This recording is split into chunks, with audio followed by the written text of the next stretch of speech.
Thank you once again for joining the Ascension Rotaract MDIO for this wonderful session this evening.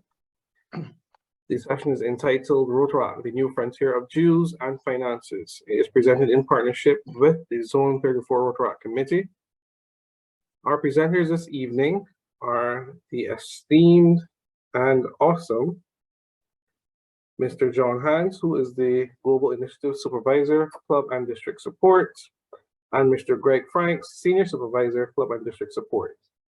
So let's give them a warm and wonderful round of applause as we welcome them. But first, a bit of housekeeping. We're asking that all persons keep their mics muted at all times. If you have any questions, please put them in the chat and the moderators will get to them and we'll answer questions here. Any questions that are not answered here at this time, we will take the time out to answer them and send a FAQ sheet out to you guys as well. Additionally, we have some translation available for those persons who do not speak English. At this time, that those translation instructions will be placed in the chat for you by one of our counterparts from the Ascension team as well. Thank you very much. So, with that being said and all housekeeping being taken care of, I welcome now to the floor John Hans and Greg Franks. Thank you very much, guys. Thank you, Mario. It's very, very good to see everybody. I know some of you are in a more close time zone, and then some of you are joining from overseas. So good morning to you. Hopefully this will not put you to sleep. We'd like to talk a little bit about the new frontier of dues and finances. We've had a chance to chat with some of your leadership before coming into this program. And so hopefully we'll be able to address the questions that you've had for us and then open up opportunities for new questions. Right now, can I just double check? Can everyone see the PowerPoint slide deck? Awesome. All right. Before we get into talking a little bit about dues and finances, I think we'd like to start by talking about what CDS is, or Club and District Support is, and how we are a support to you. So I'd like to introduce some overview stuff and then have Greg talk a little bit about our team in general, and then we'll get into some of that nitty-gritty and policy stuff. So to begin with, this might not be news for everybody, but there are currently 1.4 million people of action around the world. That's inclusive of both Rotarians and Rotaractors in over 200 countries and geographic areas, then 34 zones and 519 districts. That sounds like a lot, and it is a lot, but there's also a Rotary staff that is designed to support everybody in each of these regions. And so Greg and I belong to a team of about 900 people, just about 850 people around the world who work for and with you. We're located in the headquarters office in Evanston here, identified in Cranberry. And then our other offices include in Sao Paulo. We have an office just outside of London, in Zurich, in New Delhi. We have an office in Seoul, in Tokyo, and then Sydney, Australia. And so each one of our teams inherited the portfolio of Rotaract back in November of 2021. So previously, when Rotaract was a program, it was supported by the Programs for Young Leaders team. But after the elevation in 2019, that portfolio spread to all of us. And part of our role in global initiatives for Club and District Support is to help identify what CDS helps take care of, and then also helps remind other departments what they take care of as well. So some of you might be working with your regional membership officer, Audley Knight, who's hidden in the background here, and focus on things like membership development and engagement and opportunities. Our team will come in and work on some other things, which we'll explore in just the next couple of slides, starting now. So I'll hop in and just talk a little bit about some of these things, but Greg, please feel free to also add in. Why would you contact your Club and District Support officer? Well, we really pay attention to, as does everybody, but we hyper-focus in on Rotary's policies and procedures. So this could be inclusive of things like the constitutional documents of the organization, the bylaws, the code of policies, which just quick show of hands, has anyone read the Rotary Code of Policies recently? Get out of here. Of course. The three of you that I saw raise your hands. Of course you did. That's great. It's a long document. It's very inclusive of all kinds of things. our responsibility is to read it and to be comfortable advising on it. Your responsibility is just to be aware that it's there and that it's something that we can refer to, but we work together in helping find those interpretation opportunities. We also like to connect you to other teams throughout the organization. So like I mentioned, all of Rotary staff now support Rotaract. We'll help you get in touch with your grants officer if you don't know who that is, or your accounts receivable person if you don't know who to reach out to. We take care of a lot of administrative procedures as well. So behind the scenes work like club name changes, new club formation, all of the documentation that needs to get through to the board of directors will likely come through us. And then also resources, just the additional things that are available either on my Rotary or from other teams. We can help bundle them together into toolkits for you. Greg, did I leave anything out that you'd like to share? John, I think you're doing well. I think you're covering it all. And yeah, just to emphasize that Club and District Support is now working with Rotaractors around the world, and everyone should be free. Feel free to contact us at any time. Yeah, and we'll get into some contact information in just a little bit toward the end of the presentation. But before we get into that, I'd like to, if we can, talk a little bit about the structure of the two of us and how we work with our fellow team members. So as Mario mentioned, I'm John Hannes. I work with all of the Club and District Support officers around the world. So on our global initiatives.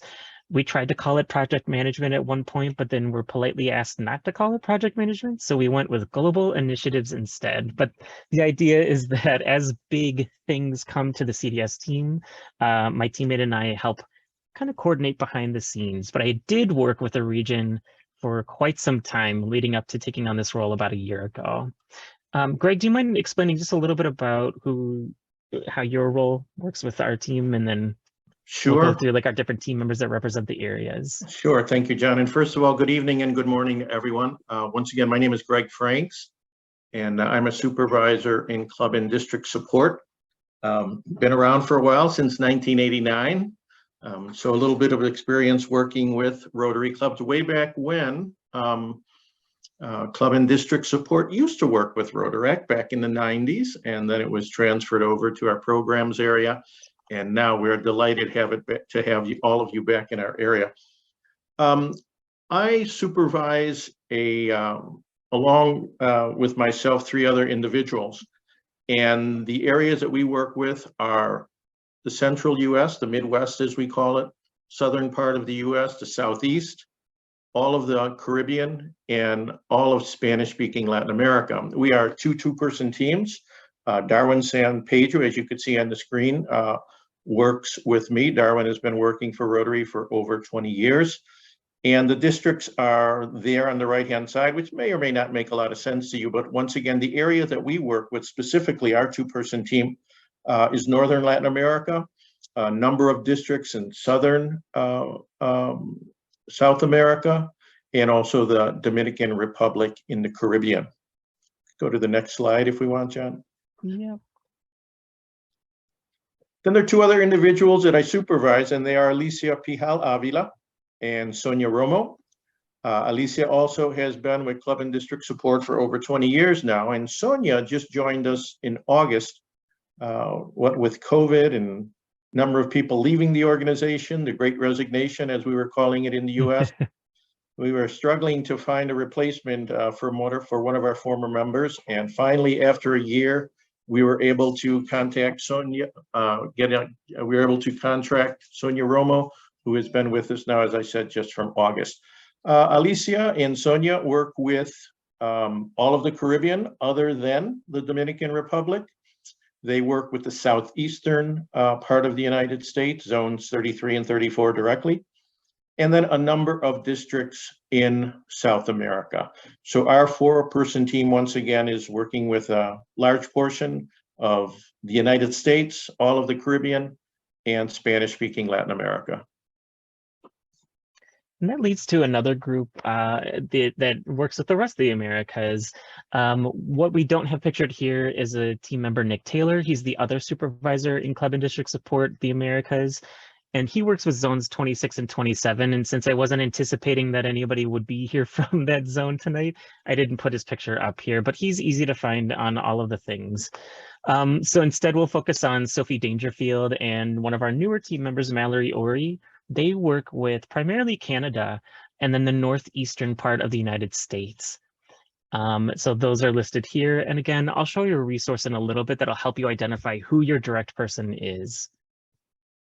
The other two-person team that represents a good portion of the group that's here, so this would be sort of central United States out to the eastern seaboard, would be Andres Perez and Cassandra Delacourt. And so they represent kind of, they kind of converge in the middle of the United States and sort of splat out to DC and Maryland, that type of place. But again, like all of us work very closely with each other and very closely with you. So ideally, you're getting the same type of support that we're offering to each other, to you, and then to Rotarians as well. So now we're kind of getting into the crux of tonight's meeting. What's up with the invoice? I'd like to go through just a little bit of history about this before we start opening things up for questions. So the invoice, some of you may have heard, is going to be issued in January of 2023. And there's a lot of things that are tied to this. It's a decision that was reached kind of around the same time of Elevation in 2019. Around that same time, the board of directors and our programs team sent out a survey to Rotaractors all around the world and received thousands of responses about dues themselves. And we had some things that were very low in numbers. We had people saying that they were willing to pay up to $33 for their annual membership fees. And so the board and our programs team sort of looked at the median and said, okay, let's get rid of the high number, the extreme high and the extreme lows. What would we be able to do? And the majority of things were under $10. At the same time, the board said, well, we'd like to do something to split the experience up so that a community-based member would pay $8 for the year and a university member would pay $5 US for the year. And that's where we landed. It's per capita.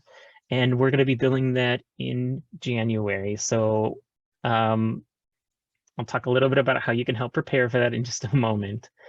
In the US and US territories, which much of this group is made up of, there is also an insurance assessment. This mimics the experience that Rotarians have when it comes to their dues as well. Unlike Rotary clubs, which is based off of where you're geographically located in the US, that determines your rate. Some places are more expensive than others to cover. Our insurance team was able to work out a deal so that it's the same rate for every Rotaractor here in our territories, and that'll be 71 cents per member, in addition to this other dues item.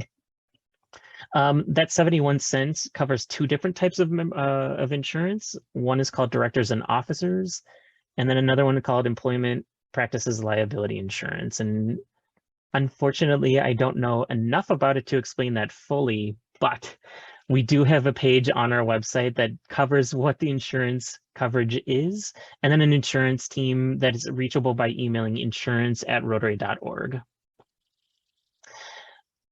The pro rata will be collected on the next annual invoice, and this, for anybody that's a dual member or has been involved in Rotary for a little while, might sound familiar to you. But essentially, if you join at any point in between invoicing, any of those months that you were a Rotaractor will backdate and say, okay, you owe us whatever $5 split over 12 months equals, or $8 split over 12 months equals, and that'll just be added on as additional costs to the next invoice.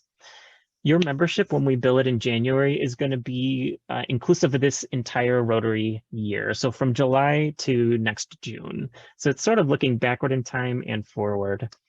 Because this is our first time issuing an invoice, we're not going to focus on pro rata dues for this first invoice. That's something that we'll worry about in January of 2024. This might sound like a lot. It'll make sense when you have the paperwork in front of you in January. And the other thing that comes with this is, in the past, Rotary had sent out messaging to Rotaract clubs saying, please update your officers. If you don't provide us with your advisor name and your president's name for 3 consecutive years, your club will be terminated by Rotary staff. That's changing. We're no longer going to focus on that as being the crux of termination or determination of that termination. Instead, it'll be tied to paying dues and invoices, just like a Rotary club would face. That does not mean that we're saying, please don't tell us who your president is, or please don't tell us who your advisor is. It's just saying that there's no longer a consequence there for not reporting that information, which does lead into sort of the next steps, how to prepare for this first invoice, and then also just for supporting the club in the year ahead. Data services had sent out a message, CDS has sent out a message, and sorry, I say CDS meaning Club and District Support.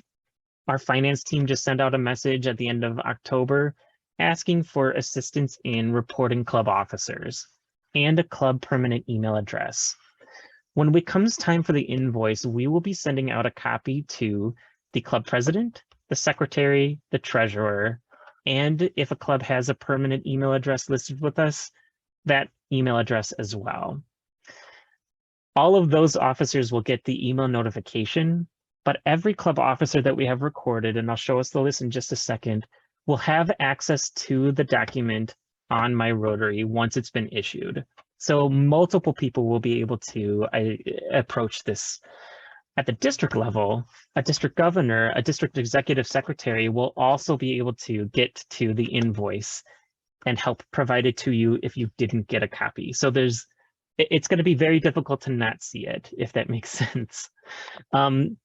Each of these roles will have the ability to log on to My Rotary and access that document. But the important thing is that we need to know who they are. So if you have a club that has not been able to report their officers, or is saying we're trying to, but we don't have this online access to do this, we are able to accept to our data services team a listing of those officers from either the immediate past president or club officer or current club officers, if we have them recorded that way, from your current district governor, DRR, DRC, or a district executive secretary. So if they have the ability to have a list available to them and they can send it to data@rotary.org, our data services team will identify those officer roles in our system. And then I'm going to go back to that previous slide, because each one of these officers will also have the ability to log onto My Rotary and maintain membership information. So they can add members and terminate members and so on.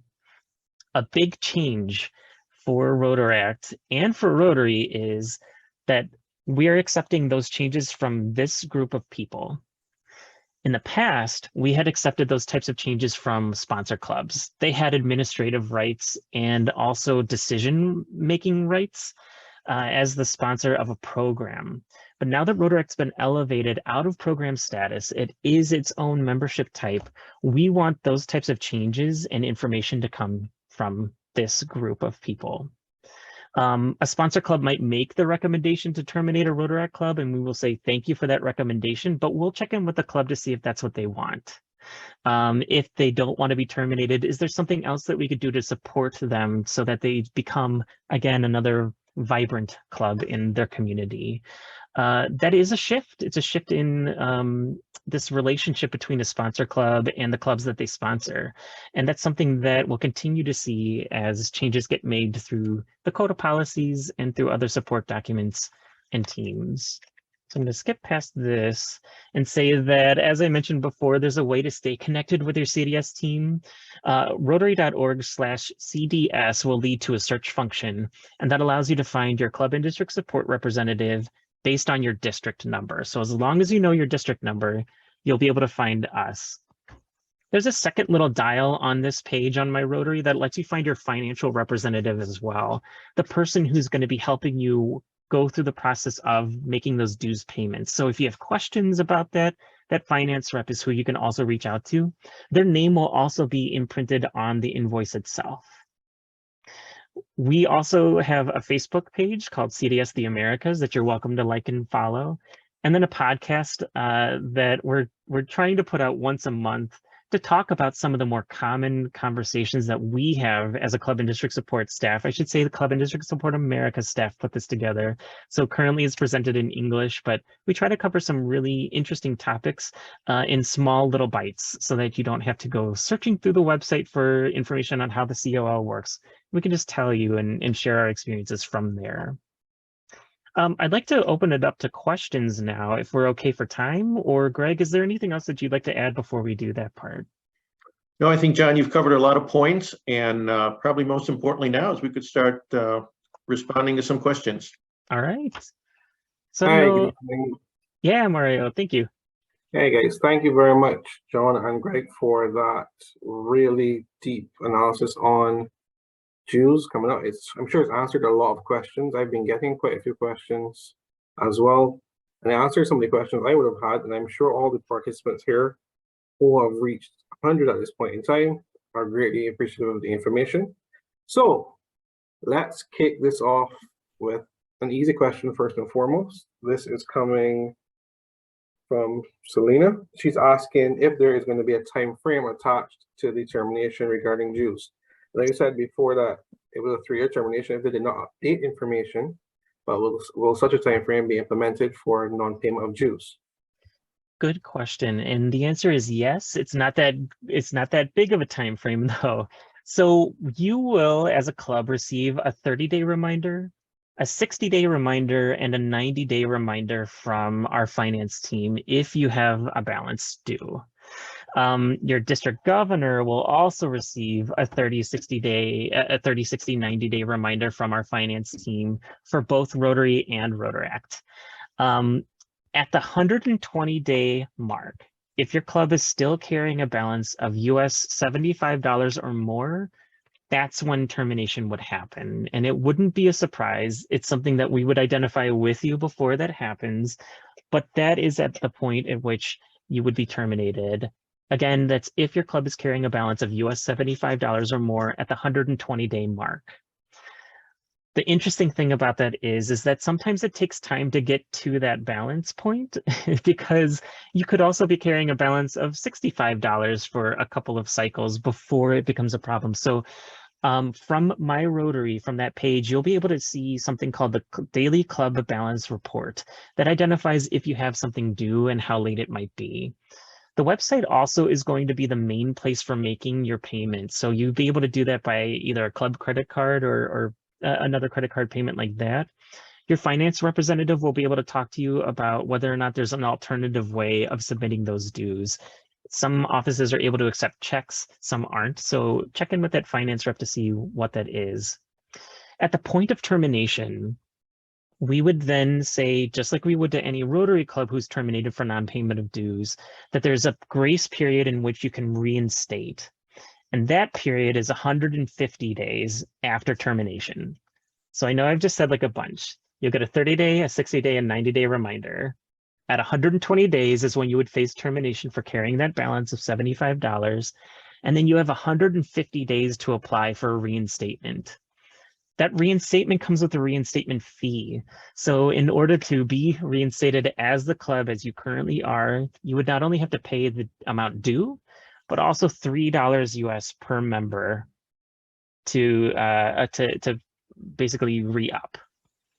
If we get to that 150 days and you didn't do the reinstatement process, we would then say to your club, we're sorry, you need to start over and apply to be a new Rotaract club. So you would fill out a new charter document application and provide us with a charter member list and essentially start again. So hopefully we don't get to that 150-day mark. Okay, thank you very much. All right, that was a big answer, sorry. It's also a very detailed answer we can all appreciate. I also have a clarifying question there. So you said earlier that you're going to receive the invoice twice per year. Oh, my apologies. You'll receive it once a year in January. Rotary clubs will receive it twice per year, once in July and then once again in January. Okay, so Rotaract clubs received invoices only in January. Only in January, yeah. All right, that's noted. So coming out of that, I have 2 questions from the chat. One, I'm not sure what this one's from. If before January 1, we have 30 members, but then February 1, we have 60 members, how does that affect our invoice? Oh, those 60 members, if they're still on your roster at the end of the calendar year, so December 31st, if they're still on that list, they'll be billed in January of let's say 2024. pro rata. And so our finance team will say like, okay, we're going to charge you, let's pretend it's a community-based club, $8 for this current Rotary year, but they'll also go back in time and say, now we will also bill for, sorry, I'm doing a little bit of math, 66 cents per month leading up to that next invoice for those additional 30 members. Thank you very much. That's not a little bit of math, that's a lot of math there. Yep, it's like 66, 6 repeating. So whatever that ends up equaling All is right, what we thank will you. add on to that invoice. All right, so stemming from that, we also have a question from Emma Cartwright. Sorry, that question was from Emma Cartwright, I'm sorry. Okay. This question now is from Kimberly Mandu. Is there any due payment plan or a full payment must be made at the time of invoicing? That is a good question. I'm not aware of any plans to have an incremental payment system. It would be dues in full at the time of the invoice issued. Okay, thank you very much. All right, we have our first, well, to me, interesting question of the night. In a conversation with an elected governor, they said they weren't sure if Rotaract must be included in their budget since now it's a program and they as a Rotaract don't pay district dues. What are the recommendations from RI on this? There is some language in the Code of Policies in Article 12, and I can't remember the subpart. It might be 010, 020, something like that. But Article 12 of the Code of Policies does identify some language that says that districts should consider them as a part of their budget. The difficulty there is that there's no language that says that Rotaract must pay district dues or that a district must assess dues from a Rotaract club. There's also language that doesn't say that they can't. And that's also an interesting conversation to have as we look through all of our policy. And I should say, Greg and I and our team members around the world, we're looking through the Code of Policies to help identify opportunities for adjustments or reaffirmation. So more to come in the coming years. But the idea there is that if a district is looking to assess dues to a Rotaract club, our recommendation right now is to have a conversation first. Sit down and survey or chat or discuss with the Rotaractors what that fee could look like, but then also to identify what that fee will actually do. Rather than just saying we're collecting money just in case we're going to have a training, like, no, skip that kind of language. Tell me what kind of training is going to happen. What are the benefits of making this payment? Show us the actual thing that's about to happen.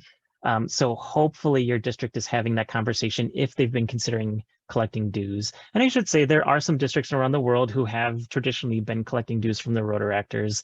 I don't know if anybody's represented here tonight from that group, but. Mario, may I jump in for a second here? Of course, Greg. Sure, thank you. John is very neatly describing all of the details, the nuts and bolts, if you will, about Rotaract. And I just wanted to add on that, you know, this is kind of a transitional time for us. As John mentioned, a year ago, we took on the position. We are now working to transition as smoothly as possible to helping out all the Rotaractors and Rotaract clubs around the world. And there are a number of questions that come to us that we have to pause and also scratch our heads and maybe consult with our managers about it so that we could clarify it too. So all this being said, I just want to ask for patience from everyone regarding this. Everyone on the Rotary side is working hard to make this go as smoothly as possible. We want to help the Rotaractors as much as we can around the world, but we would kindly ask for your patience too as we all move along learning about all of this as we move forward. Thank you. Thank you very much for that, Greg, and I'm sure we can all appreciate that. It is a new process, and the teething process should also be something we expect. All right, so we have a bunch of questions in the chat, so I just want to make sure we get through as many as possible tonight. So it's going to be some rapid fire questions now. All right, next up, I have a question here. With Rotaract clubs no longer requiring sponsorship from Rotary clubs within established 501c3/501c4 status, what are the requirements for Rotaract clubs to achieve this or similar status? This specifically is toward the clubs in the Americas, I would say more specifically North America? Yes. It's a little bit complicated to describe in a brief amount of time, and I'll do my best. But it is true that sponsoring Rotary clubs used to be able to have the ability to extend their C status, let's say C3, C4 status, Sorry, to the if I Rotaract may club. interrupt you there a minute. Oh, Apologies. sorry. Sorry, just a minute, interrupt you 1 minute. Yep. Mr. Bobby Young, if you have a question, could you please type it in the chat for us? Thank you very much.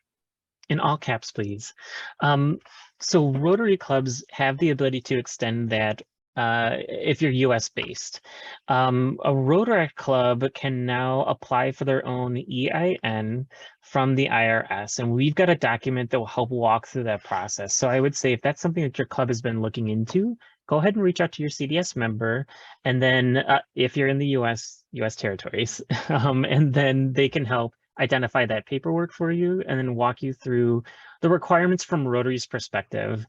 What we're unfortunately not able to advise on is more nitty-gritty things related to the IRS. So we're not tax advisors. We can't tell you which is the best choice for you to be a C3 or be a C4.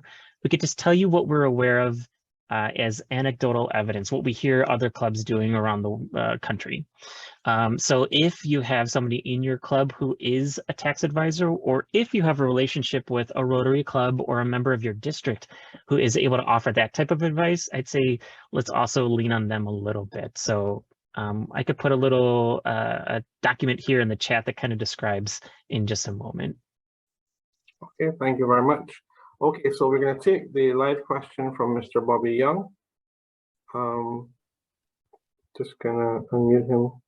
Thank you very much, Mario. I thought for 1 minute that you were ignoring me, sir. I don't type very well, and that's why I don't type my question. And I have two burning questions to ask the moderator, John or Greg, for that matter.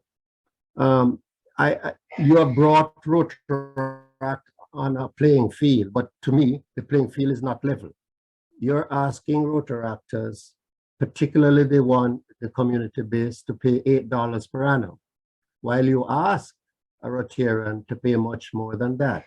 I would like to understand what's the reasoning behind that. That's my first question.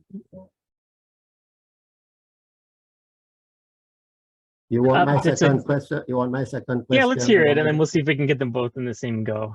Okay, the second question then. If Rotaract clubs are autonomous by nature, what is therefore the responsibility of the sponsoring club to that Rotaract club, where it begins and where it ends? The responsibility. Good question. Yeah, good question. So the first question is that it's important to note that while we are trying to level the playing field for Rotary and Rotaract, it's not an equal one-to-one relationship between the two.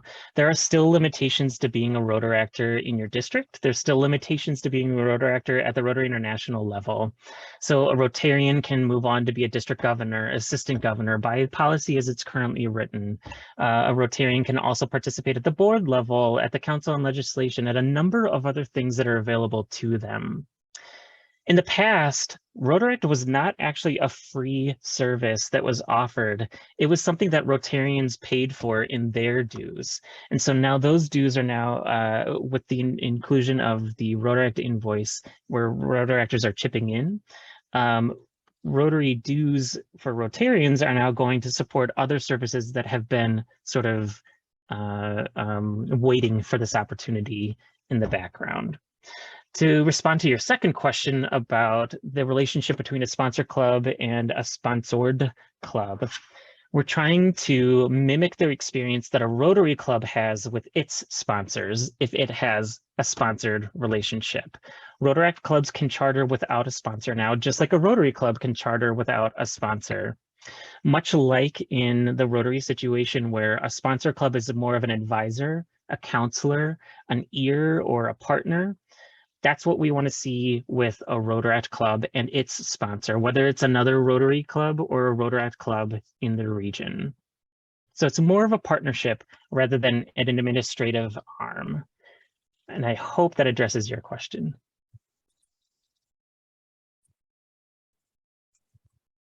Okay, all right. Okay, it does, because he's no longer there. I saw something in the chat, if it's okay, that is asking, is there a reason that the dues are going to be collected in January? And why is it based That was my on? next question. Oh, okay. Sorry, I jumped ahead. Yeah, no problem. That's what we're here for. We answer the burning questions, and there are a lot of them. So we can move on to that one. Is there a reason that the dues will be collected in January? It might be difficult for university-based Rotaract clubs to pay on a calendrical basis since membership mirrors the school year. This is posed by Olivia Grove. And I see some other support from Emma as well. The reason is because when we tried to look at the different starts of the school years around the world, we couldn't quite land on the right timing. Also because we are trying our best to operate on the Rotary year. And so as we prepared for this first round, we just felt that in order to give everybody a lot of time to prepare for this first invoice, we would look to January as being the kickoff point. And hopefully we would be able to do that on an annual basis from that point forward. So halfway through the Rotary year, your dues would cover you backward and forward at that point. The same thing with your insurance if you're in the US or US territories. Just because you haven't paid your dues until January doesn't mean that you're not covered. You're covered by the insurance. This could change over time. I think that as Greg mentioned, we're still testing things as an organization to make sure that they work. And if we find out in a couple of cycles that January is not the right time of year to do this, or something big happens and we're able to move that into a different direction, there's opportunity for that as well. Awesome. I think this is a follow-on question from Emma Cartwright. Members who pay on January 1 are covered with membership until when? Is it to the end of January 2024? Is it till January 1st, 2024? Or will it be the end of the calendar year specifically? That's a tricky question, and I don't know if I have the right answer, so pause the recording. No, I'm kidding. I think that it would be safe to say that your dues cover you up to the next invoice, or until you unfortunately leave your club, whichever one happens first. Okay, that's a great answer there. John, while I have you here a minute, could you end the presentation? They're asking to see our faces in the spotlight. Oh, sure. This old thing. So,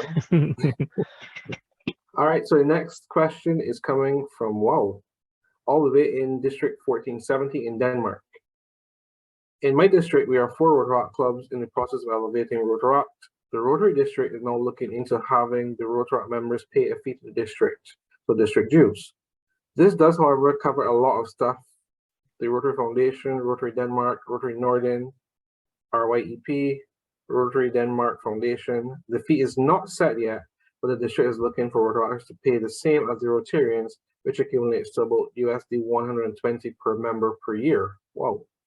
The same or more than we pay now for club membership.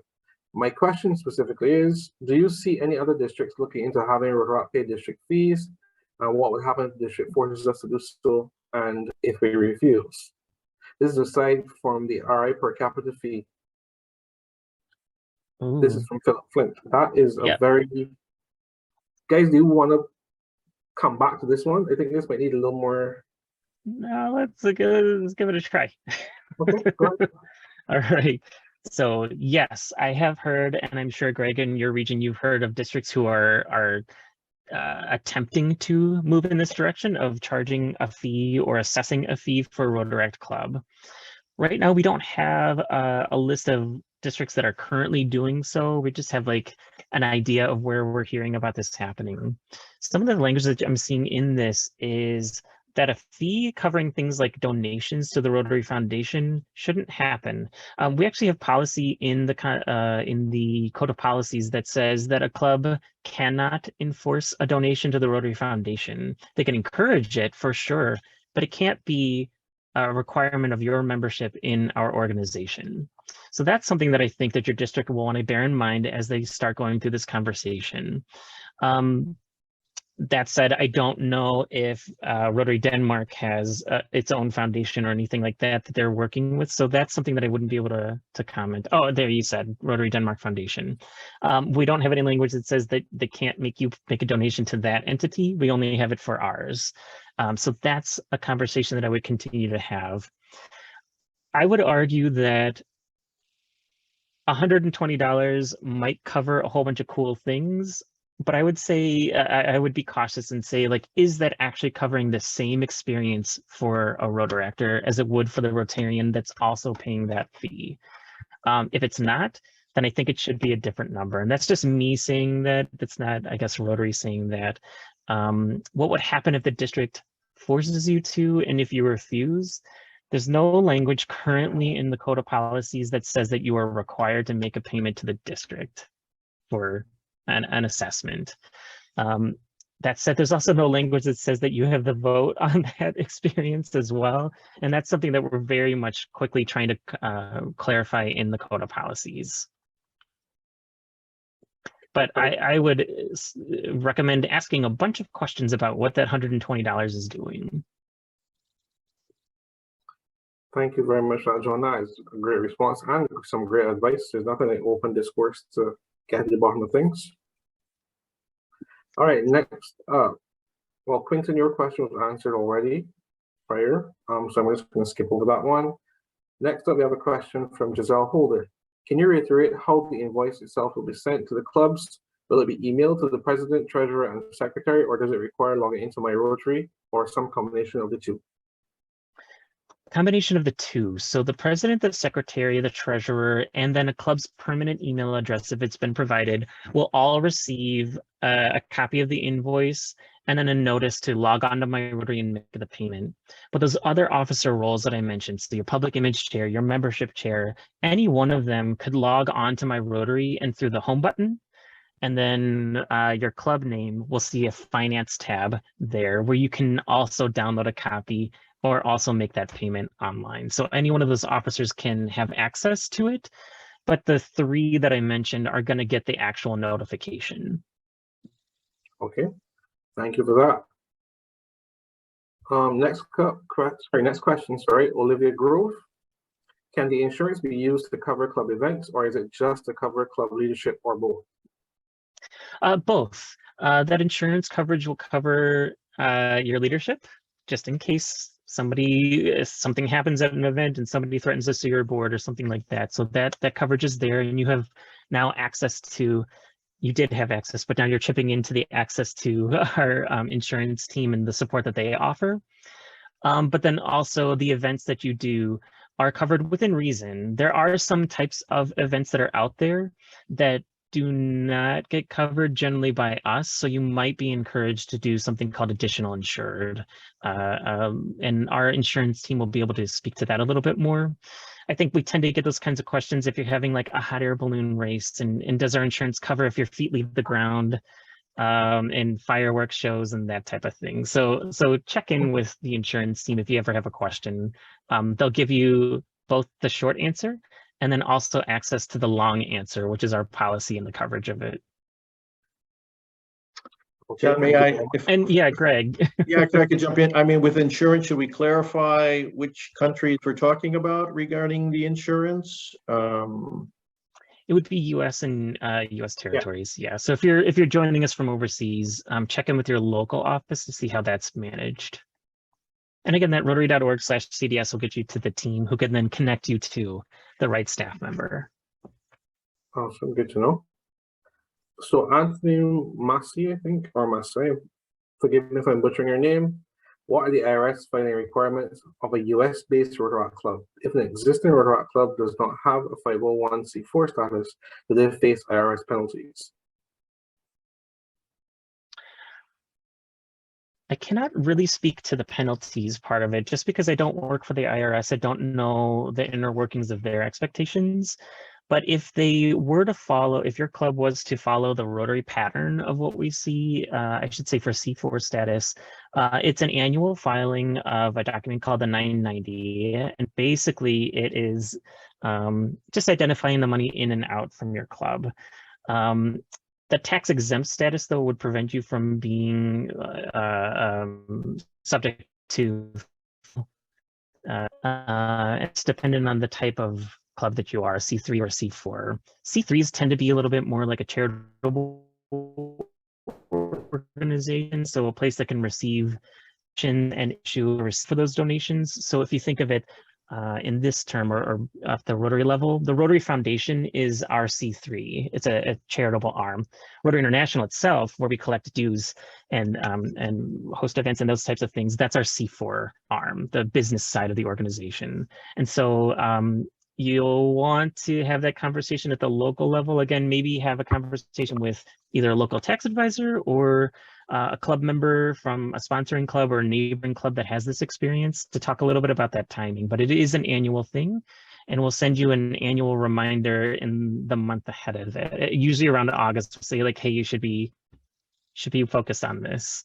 But I've dropped into the chat a document that I think you should be able to access. That's our it should be something like clubs in the IRS FAQ. It's been updated to be inclusive of Rotaract. A new version should also be in the works as well as we get more clarity. Awesome. Thank you both for that, John and Greg. All right, guys, thank you for your questions in the chat box. There are some really interesting questions, and we're getting some advice from the persons who should give us this advice, so thank you for that. Next up, I have a question here from Emma Cartwright. I believe this was answered before. Members who pay on January 1, 2023 are covered with membership until when? Is it January 1 of 2024? I do believe John would have mentioned that you are covered in between the time you get and pay your first invoice until the next one is received as well.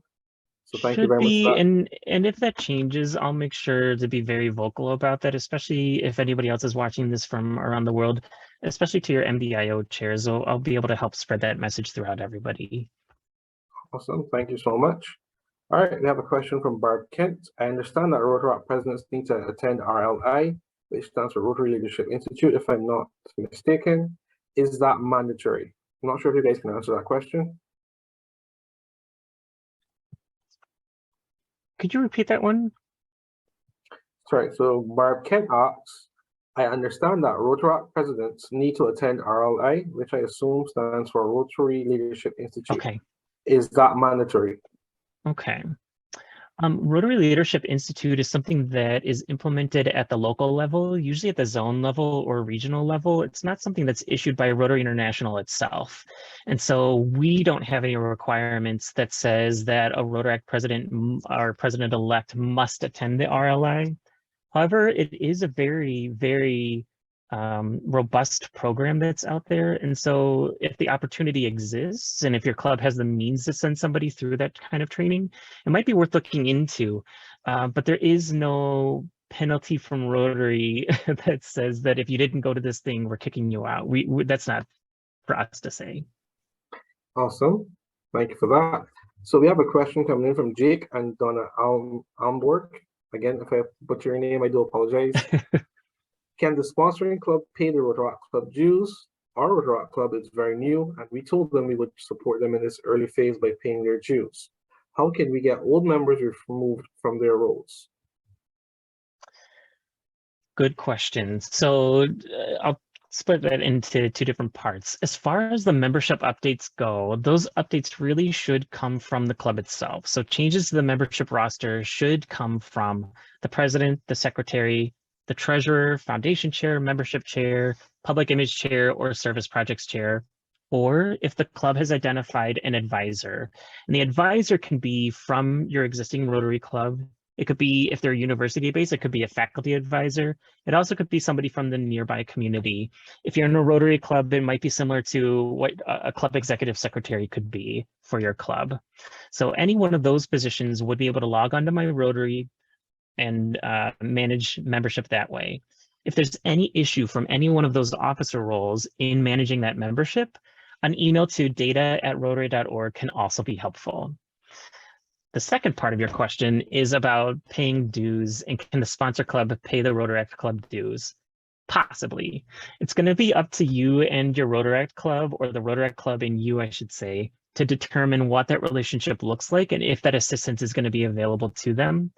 However, the Rotaract Club is going to be the entity that can log onto my Rotary and make that payment. Those officers that I just listed out. The Rotaract Club is also going to be the entity that we send our reminders to. And so if you are in that relationship as a sponsor club, have those conversations with the Rotaract Club, knowing that they're receiving that kind of notification. Okay, thank you very much for that. There is a follow-on part to that question as well. Jake and Donna said the problem is they cannot get into my Rotary. I do believe, well, actually, let me hand back over to John and Greg, let them answer that.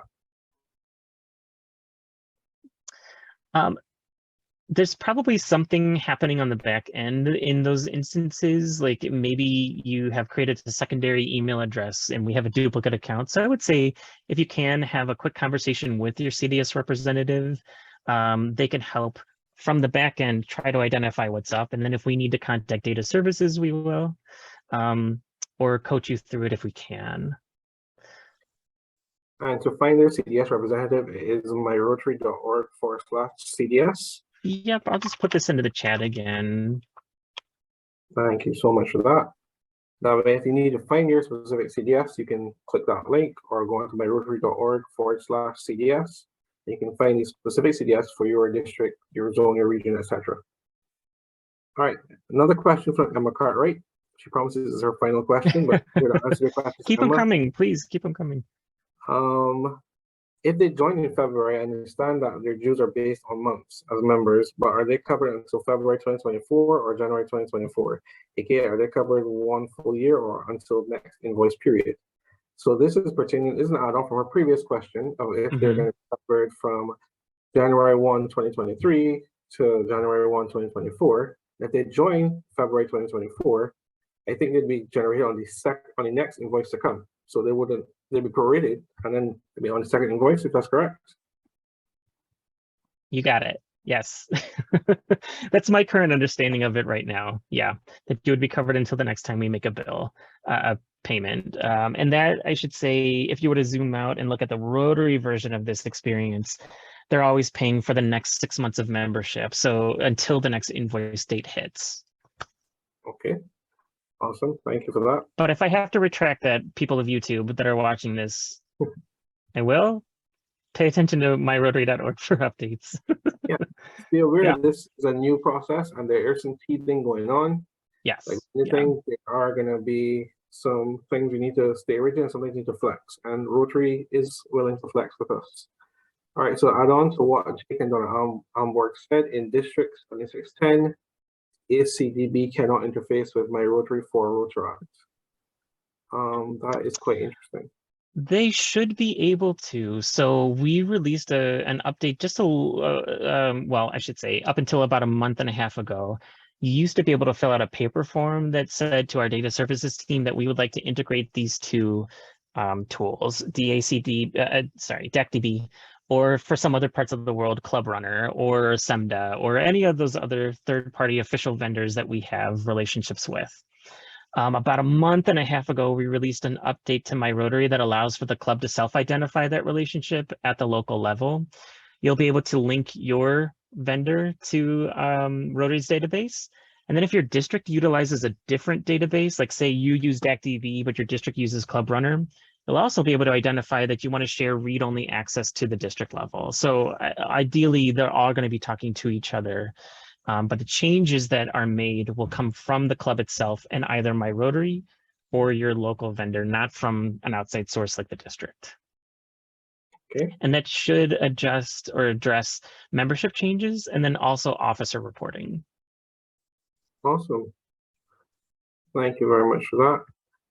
So Amandina, she asks, hello everyone at Western Union. In my country, we say to, I assume they say to us that we are not able to transfer the fees due to the situation of our country. What will happen to us? Amandina, we're going to come back to that one. We need to know specifically which country you're speaking of. That way we can give you.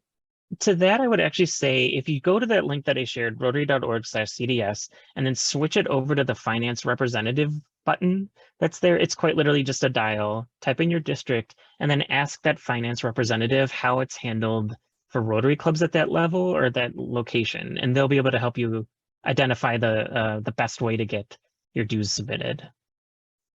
Okay, awesome. Thank you very much for that. All right. So this next question, I'm not sure where it's from, but many universities in the United States do not allow university-based clubs to charge member dues. Any club fees are supposed to be included in the student's annual activities fee charged by the university. Do you have any recommendation on how to work around this? I would recommend having a conversation with your club and district support officer about that, just to notify that team member, and then we can help walk through some possibilities from there. Awesome. Thank you very much for that, John.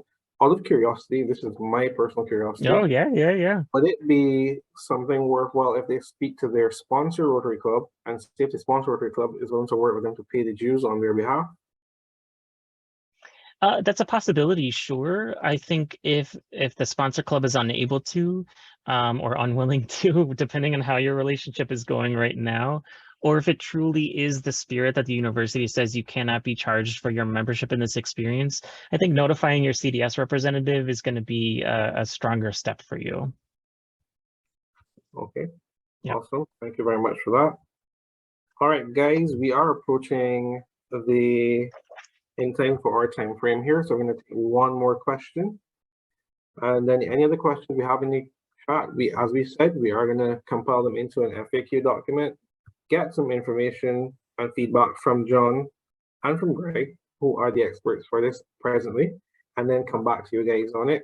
We at the Ascension Network are promising that, as well as the upload to our YouTube channel of the recording of this Zoom session. So follow us on YouTube, Instagram, Facebook, check out our website, and you will get all the resources that you need coming from this session.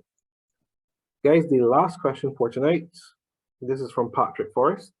Rotary clubs are required to have an annual audit done. Will this also apply to Rotaract clubs?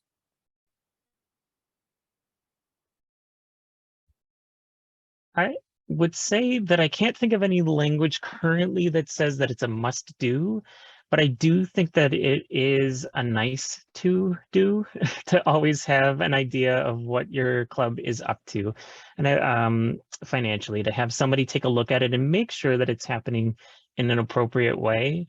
Unfortunately, in any situation, like, everybody's human and errors can happen, or like some bad actors can also be a part of a club experience, and it's easier to address it through things like transparent measures like auditing and bookkeeping and that type of thing than it is, in my opinion, to address it after a problem occurs. And right now, I can't think of any policy that says that you must. Okay, that is an appropriate answer, and I appreciate that. It is interesting, and I do think it's still an evolving situation, so things can possibly happen, as you said, time and time again over this Zoom session. At this point, guys, we want to thank you all for tuning in. We're just going to have some wrap-up remarks from both Greg and John, not in that particular order. You guys have the floor. Let's go in that order. Greg, do you mind saying a couple things? Sure, absolutely. First of all, John, thank you for all that information. That was certainly important for everyone to receive.